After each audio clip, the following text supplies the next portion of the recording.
Oi, tudo na paz? Que Deus abençoe a você e toda a sua família, em nome de Jesus. Hoje nós vamos falar um pouquinho sobre a origem da Bíblia Sagrada, esse livro que tanto tem mudado nossas vidas, a história, esse livro que é a voz de Deus, né? Deus quis tanto manter a aproximação com seu povo que ele escreveu um livro sobre ele com o sotaque humano. Vamos aprender e estudar um pouquinho sobre a origem da palavra de Deus. Ok? Antes de mais nada, se você ainda não se inscreveu em nosso canal, se inscreva, compartilhe. Se você quer sempre receber esses vídeos de estudo, de reflexão, de pesquisa, de meditação, para o seu conforto, para o seu entendimento, né, para repreensão também, para edificação, então acione lá o sininho em nosso canal, né, e esteja aí aprendendo um pouco mais da palavra de Deus. Não se esqueça, se inscreva e compartilhe esse link com os seus grupos e amigos. A Bíblia fechada, queridos, numa prateleira, ela se torna um livro qualquer. Aberta e lida, é o próprio autor falando com a gente. É o livro mais vendido do mundo, é o livro mais lido do mundo, é o livro mais amado, porém também o livro mais odiado do mundo. Foi o primeiro livro que o próprio inventor da imprensa, né, Johann Gutenberg, no século XIV, imprimiu. Ele criou a imprensa e imprimiu esse livro. Essa Bíblia que ele imprimiu era chamada de Masária, que era uma boa tradução do latim. Porém, ela não tinha nem capítulos e nem versículos. Era concisa. Uma cópia completa dessa Bíblia de Gutenberg, ela tinha mais ou menos 1.282 páginas. Foram impressos um total de 300 exemplares com o estilo de escrita gótica. E para fazer essa Bíblia, a Masária, ele gastou ali, para arrumar ela e imprimir, ele gastou cerca de 5 anos para fazer isso. Existem ainda muitas outras cópias da Masária em muitos países da Europa, em museus, né? A Bíblia Sagrada, queridos, ela foi escrita num período de quase 1.600 anos, por cerca de 40 autores, né, inspirados por Deus em várias regiões diferentes, em muitas épocas diferentes uma da outra. Foi assim, foi escrita a palavra de Deus. Ela foi escrita em 3 línguas, o grego, né, o hebraico e o aramaico. A tradução mais antiga da Bíblia foi para o grego koiné, que foi chamada essa tradução de Septuaginta, que significa os 70. Uma versão da Bíblia hebraica mais antiga que tínhamos, né? Septuaginta 70, porque foram 70 tradutores em Alexandria, né, que traduziram essa Bíblia para a comunidade dos judeus do Egito, lá no final do 3º século antes de Cristo. Depois da Septuaginta veio a Vulgata. A Vulgata é uma tradução do grego para o latim. Essa tradução foi feita por Jerônimo, lá no início do 5º século. Mas se a gente for avaliar, hoje a Bíblia já foi traduzida para mais ou menos 2.454 línguas. Você pode até se assustar, nossa, quanta tradução! Embora seja o livro mais divulgado e lido do mundo, ainda falta traduzi-la para mais 4.500 línguas que ainda não têm acesso à palavra de Deus em sua língua. Esses dados informam o bispo italiano Vincenzo Paglia, presidente da Federação Bíblica Católica. A Bíblia é uma coletânea de livros que se divide em 2 grandes partes, né, e também em 9 grupos que estão subdivididos de acordo com o seu conteúdo. Né. Existem variações, né, da tradução da Bíblia, mas ela continua sendo a mesma, né? Aqui nós temos a Bíblia de Estudo de Thompson. Essa Bíblia, ela traz referências de estudos arqueólogos, estudos da história, achados. Então ela traz notas de rodapé, uma Bíblia para quem vai fazer estudo, esboçar sermões. Temos a Bíblia atualizada, que é a que é mais usada, é essa que eu estou usando hoje, a de João Ferreira de Almeida, a atualizada, né? Essa que eu costumo fazer, né? Os meus estudos, minhas pesquisas. Tem a tradução da linguagem de hoje, né? Essa Bíblia, ela traz palavras mais claras, né? Você trabalha mais com o texto, na clareza de entendimento para os dias de hoje, tanto que a linguagem no dia de hoje. Temos a Bíblia em espanhol, né? Temos a Bíblia aqui também em inglês, né? Toda em inglês. Tem a Bíblia concisa. A Bíblia concisa, ela é mais um livro, né? Um livro sem capítulos e versículos, né? Mas também que traz um entendimento muito interessante. Variações de Bíblia você vai encontrar de todos os tipos. Essa daqui para facilitar o estudo das mulheres, né? A Bíblia da mulher. O que ela tem de interessante? Ela traz referências e estudos sobre as mulheres guerreiras, mulheres santas da palavra de Deus. Então ela traz estudos específicos, né? Faz um panorama da história e facilita mais estudos, né? Em relação à mulher. A Bíblia Vida Nova, né? Aqui a Bíblia Vida Nova, ela vem acompanhada com um dicionário também, Vida Nova, da editora. É uma Bíblia também para estudo, é uma Bíblia que eu gosto muito de usar, ela é muito interessante, as notas de rodapé dela são bem interessantes. Bíblia Vida Nova. Temos a Bíblia de Shed. Essa Bíblia, a Bíblia de Shed, ela é também revista e atualizada.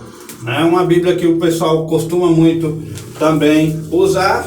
E para estudos dessas Bíblias, costuma-se usar o Dicionário Bíblico Universal, que é para facilitar o seu entendimento em algumas palavras e textos, né? Você precisa também da chave bíblica, né? A chave bíblica é o dicionário da Bíblia. Toda palavra que você quiser encontrar na Bíblia, chave bíblica. É interessante para quem estuda a Bíblia ter esse livrinho de cabeceira. A enciclopédia de dificuldades bíblicas, né? Textos, versículos, histórias difíceis de compreender. Esse livro vai lhe dar uma visão, né, boa sobre dificuldades na hora da leitura. Enfim, tem uma variedade de material para você pesquisar e estudar. Por quê? A Bíblia era para ser lida e estudada e não contemplada. Você tem que estudar a Bíblia para você entender a palavra de Deus da forma que Ele ensinou. Certo? Então, como é que você compreende Bíblias, por exemplo, como essa? Essa Bíblia é da Torre de Vigia, né, dos Testemunhos de Jeová. Então, você precisa entender as questões da diferença dessa Bíblia, né, que tem mudanças em alguns versículos e textos que precisam ser avaliados com cuidado. Isso é perigoso. Tem o Evangelho segundo o Espiritismo, né, o Evangelho de Allan Kardec, e você vai achar aí muitas outras literaturas bíblicas extra-Bíblia. É por isso que você tem que estudar a palavra de Deus. A Bíblia Sagrada, a palavra que Deus inspirou a homens para passar para nós o seu recado, ela se divide em livros da lei, livros históricos, livros didáticos e livros proféticos. Esses livros se dividem em duas colunas, o Novo Testamento e o Antigo Testamento. O Novo Testamento, ele se divide em livros do Evangelho, livro histórico, que é o Atos dos Apóstolos, epístolas, livro profético, que é o Apocalipse, sendo um total de 73 livros, a Bíblia toda, 46 no Antigo, 27 no Novo. Certo? Então, o mais antigo aí da Bíblia é o livro de Jó, que é o primeiro dos livros poéticos do Antigo Testamento na Bíblia Sagrada. O livro mais novo, né, o Apocalipse, né, o último livro do Novo Testamento, o Apocalipse de João, foi escrito pelo apóstolo João, filho de Zebedeu.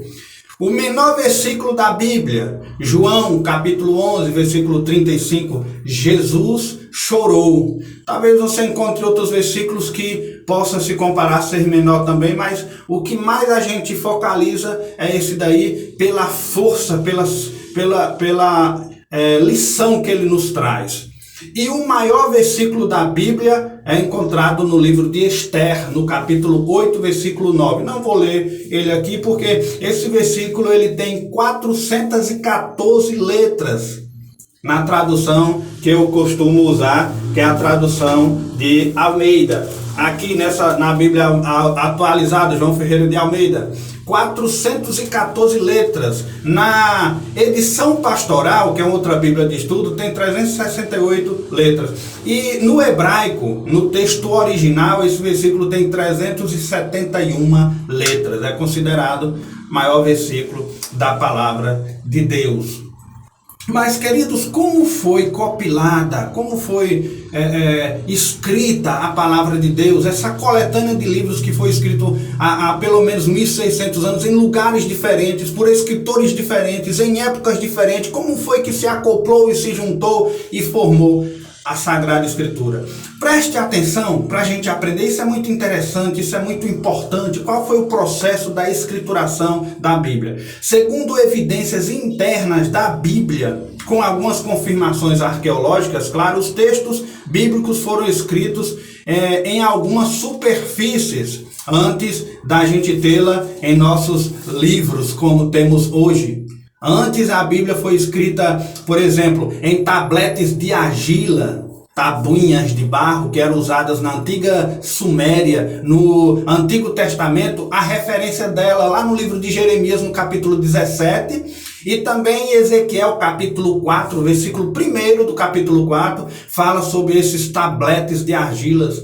A Bíblia também foi escrita em pedras, foram usadas lá na Mesopotâmia, no Egito, na Palestina. Por exemplo, o Código de Hammurabi, as pedras de Roseta. Na Bíblia há citações do seu uso em Êxodo, capítulo 24, versículo 12, Deuteronômio 27, versículo 2 e 3, faz referência de escritas sagradas em pedras. Também em pedras preciosas, como o ônix, que é referido lá em Êxodo 39, precisamente entre o versículo 6 a 14 de Êxodo, vai estar lá dizendo que em pedras preciosas se escreviam a palavra de Deus. Também em metal, em lâminas de ouro, cuja referência bíblica está lá em Êxodo 28, em cera, conforme Isaías fala no capítulo 8, em madeiras, em tábuas de madeira, lá em Abacuque 2:2, no papiro, que foi usado muito na região de Gebal ou Biblos, ou até mesmo no Egito por volta de 2100 a.C., era obtido através da prensa de um vegetal. Desse material se fazia rolos, e foi esse material que o apóstolo João usou na ilha de Patmos para escrever Apocalipse, o papiro. Mas também daí depois surgiu os pergaminhos. Surgiu a primeira vez na cidade de Pérgamo, daí veio o nome Pergaminho, cidade grega da Mícia, Eram rolos de 6 metros por 20 de largura, fazia 6 metros, 20 de largura, muitos iam emendando ali e faziam aquele rolo, de pergaminho. Aí depois do pergaminho ainda surgiu o palimpsesto. O palimpsesto era um pergaminho utilizado para escrever o Codex Efraimita, em 345 depois de Cristo. Essa palavra Codex, que vem do latim, ela é parecida com caderno que a gente tem hoje. Pois é, a palavra caderno que a gente tem hoje veio do latim, da palavra codex, que foi as primeiras bíblias, que eles pegavam os papiros, os pergaminhos e faziam folha a folha. Daí se originou o nosso caderno. O uso desse material pergaminho se expandiu pelo monopólio imposto pelos exportadores de papiro. Cresceu, a venda disso daí. Havia 2 tipos dele, era o pergaminho e o velino. O primeiro era feito com couro de animais menores, como ovelhas, cabras. Aí o segundo, o velino, era feito de pele de boi, de antílopes, e encarecia muito o produto, diminuía muito a sua utilização pelo preço que ela. Paulo se refere sobre os pergaminhos lá em 2 Timóteo, no capítulo 4, versículo 13. Depois dê uma pesquisada, releia, reveja o vídeo e anote essas ilustrações, essas instruções na Bíblia, que é interessante, certo? Aí daí vamos na continuidade das escritas, né? Olha quantos materiais de escrita a Bíblia foi surgindo, né? Formato de hoje, dos livros. Antes eram os rolos ou códex, que eram o mais próximo para nós de caderno. Foi no rolo do livro do profeta Isaías que Jesus leu a profecia que ele mesmo cumpriu.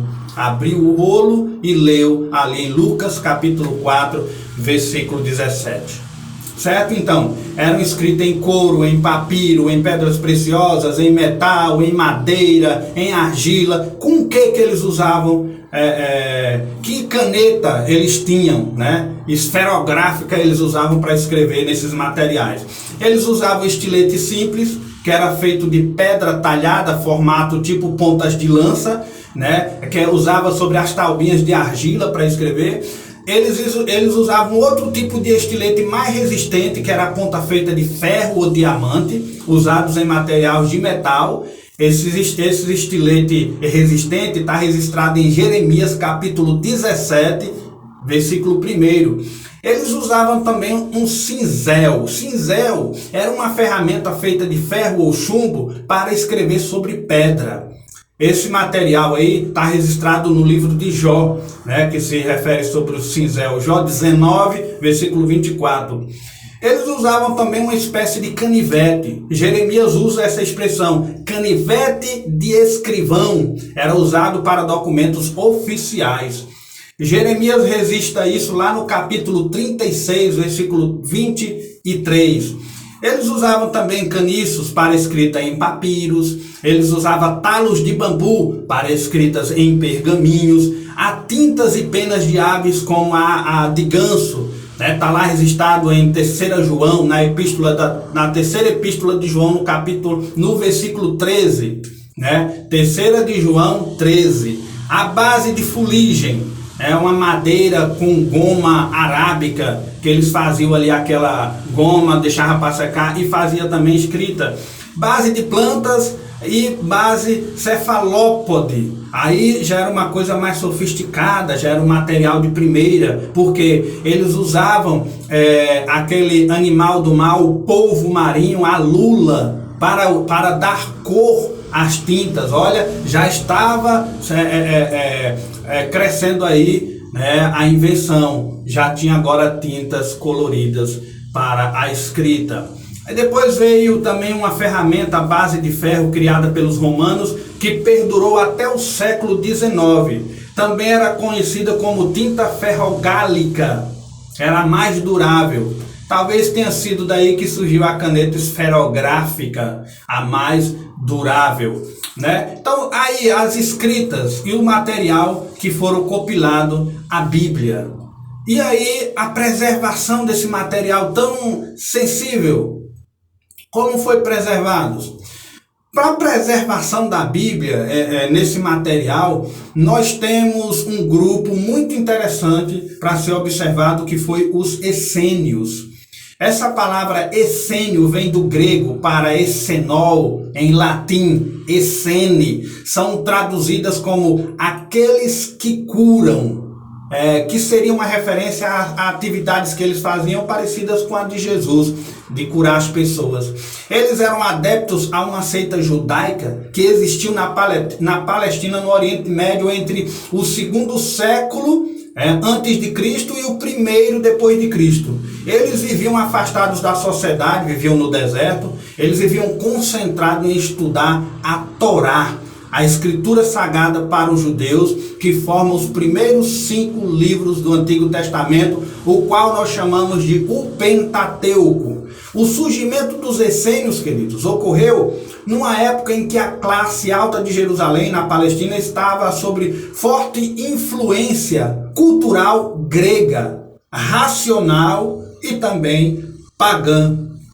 E eles queriam se afastar, né, desse movimento. Isso influencia ele, então, a se afastarem da civilização e morarem em grutas, em caverna. Aí onde pesquisadores acreditam que surgiu uma pequena comunidade, cerca de 100 pessoas, ali próximo à região conhecida como as Grutas do Mar Morto ou a região de Qumran.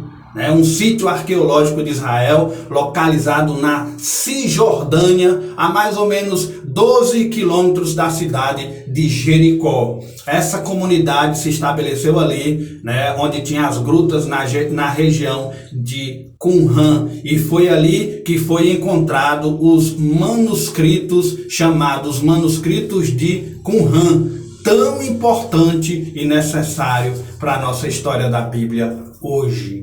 Muitas cópias dos originais gregos foram encontrados naquela região no século XX, em aproximadamente 11 grutas.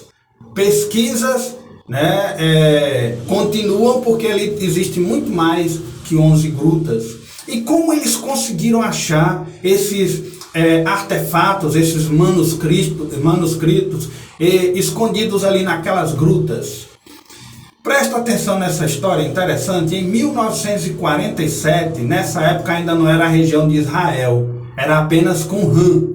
Foi bem depois que foi criado o Estado de Israel. Então, em 1947, um garotinho beduíno chamado Muhammad Elide, esse personagem é tão importante na história, esse garotinho, ele estava naquela região procurando os seus bodes, ele pastoreava ali, cuidava de bodes, alguns sumiram, e ele foi procurar, e de frente a essa caverna, com medo de entrar ali, ele pega uma pedra e joga dentro dessa caverna, e ao jogar a pedra, ele ouviu estilhaços de potes de barro sendo quebrados. Aí ele ficou curioso, correu, chamou seu irmão mais velho, e o irmão veio com ele. Chegando lá, entraram, tinha muitas porcelanas, vasos, jarros de argila cheios de pergaminhos dentro. Aí eles futucaram tudo ali, reviraram em busca de tesouros. Aí os pergaminhos, eles viram que não era muita coisa, penduraram alguns na entrada, venderam outros. Para eles aquilo não tinha valor, sem entender que ele estava com o maior tesouro da humanidade em mãos. Daí entra em cena os arqueólogos, como por exemplo o Suknik, já do então criado Estado de Israel. O Suknik, ele começou a investigar isso. Aí também um certo padre chamado Roland Devou, esse padre era bispo da igreja ortodoxa, foi dele quem comprou um rolo inteiro do profeta Isaías. Mas falando desse rolo do profeta Isaías, o que foi encontrado nas grutas de Qumran no século XX? Foram encontrados 930 manuscritos, alguns bíblicos, outros apócrifos. Bíblicos são os escritos por homens inspirados por Deus. Apócrifos são de inspiração humana, desejos do coração, que não entraram num cânon sagrado. Alguns desses apócrifos vocês podem encontrar e ver na Bíblia Católica Romana. Alguns desses apócrifos foram escritos no período intertestamentário ou chamado período do silêncio. Costumo dizer, o último evangelho, do último livro do Antigo Testamento, Malaquias, ao primeiro evangelho, Malaquias, Mateus. Então, nesse período aí, o período que Deus não falou com nenhum profeta, esse período Deus não se manifestou com ninguém. Foi aí que surgiram esses livros. Então, não consideram esses livros como inspirados por Deus. Eles encontraram também as cópias conhecidas de quase todos os livros da Bíblia hebraica. Quase todos, exceto o livro de Esté e o livro de Neemias, que eles não acharam cópias dos originais. Pense, isso foi um achado incrível, importante demais. Por quê, queridos? Porque a cópia mais antiga que a gente tinha do texto hebraico, que é o texto original da Bíblia Sagrada, datava de 960 anos depois de Cristo. Dessa data, nós tínhamos ali algumas cópias medievais escritas por copiadores maçoretas. O que foram os copiadores maçoretas? Eram copiadores judeus da Idade Média que substituíram os antigos escribas. Dentro desses antigos escribas tinham os soferins.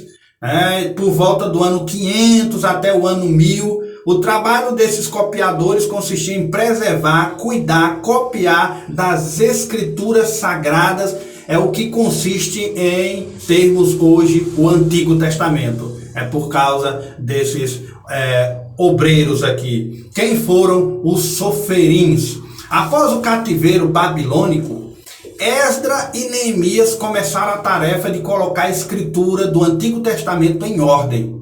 Você pode ver isso aí em Esdra capítulo 7 e também Neemias capítulo 8.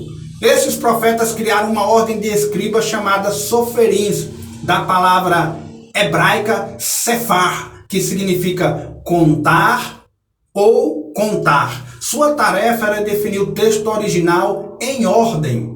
Isso significa que eles contaram cada linha, cada palavra, cada letra do livro do Antigo Testamento original. Por isso o significado dos seferins, contar e contar. Eles deixaram mesmo original. Então, destas cópias do texto hebraico da Bíblia Sagrada, o que tínhamos antes de Qumran, século 20? O único manuscrito bíblico em hebraico que se tinha era um pequeno fragmento, um pedaço dos 10 mandamentos escrito em papiro, que datava do ano 100 antes de Cristo. Era o mais antigo que se tinha. Tirando isso, não tínhamos nenhuma cópia hebraica da Bíblia Sagrada, porque ao longo da história os originais iam se perdendo, com o tempo, com o desgaste, era um material que logo ia se perdendo. Por exemplo, não temos os originais do livro de Isaías, nem de Gênesis, nem de Êxodo, de Levíticos, dos Salmos, pois os que temos hoje são cópia da cópia, claro que dos originais, mas os originais foram perdidos, certo? Mas cópias das cópias dos originais temos hoje. Então, a única cópia mais antiga que se tinha era do ano de 960 depois de Cristo. Porém, são chamados na arqueologia de tardios, porque estavam há mais de 1400 anos após o fechamento do cânon sagrado, o Antigo Testamento. Até que, por acidente, o garotinho beduíno Muhammad achou esse tesouro. Os pergaminhos de cópias do texto hebraico da Bíblia Sagrada, encontrados nas grutas de Qumran, datavam de 270 anos antes de Cristo. Pense comigo, o mais antigo que tínhamos era datado de 960 depois de Cristo. Então foram encontrados textos hebraicos bíblicos de 270 anos antes de Cristo. Pense aí. Por exemplo, o livro do profeta Isaías foi encontrado por inteiro, completo. Daí, quando você compara com o da Idade Média, são mínimas as diferenças. Talvez você até diga, peraí, Ailton, então quer dizer que existe diferença? São diferenças, queridos, em letras que jamais ele enfraqueceu o texto original, como por exemplo, é como se uma palavra hoje, farmácia, fosse escrita farmácia com F em 1.200 anos depois era farmácia com PH. Mudanças pequenas de letras que não foge o assunto do texto e que não muda a estrutura da palavra. E olha que estamos falando de 1.200 anos de diferença.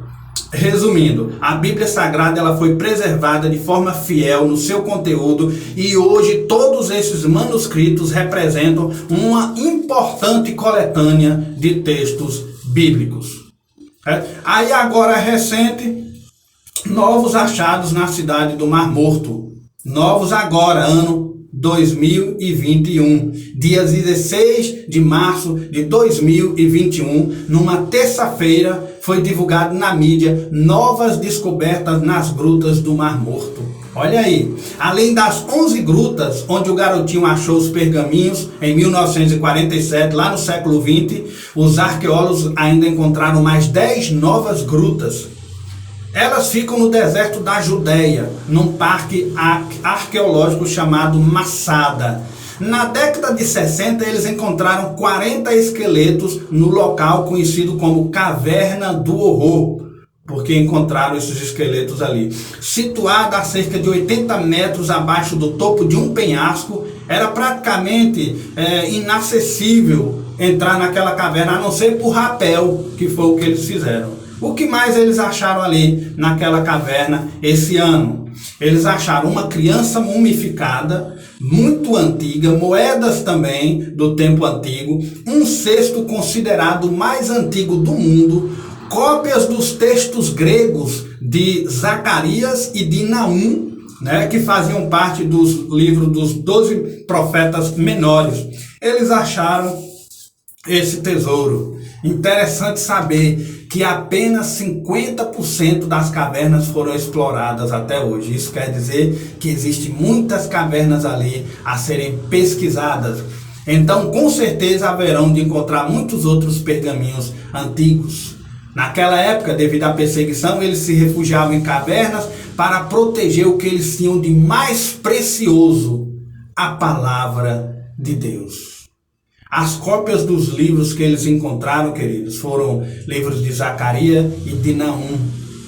Eu queria ler com vocês esses versículos para você ver como que se aplica nos dias de hoje, como a palavra de Deus é tão viva e por que Deus permitiu logo agora, esse ano, achar esses pergaminhos, essa palavra de tantos anos guardadas.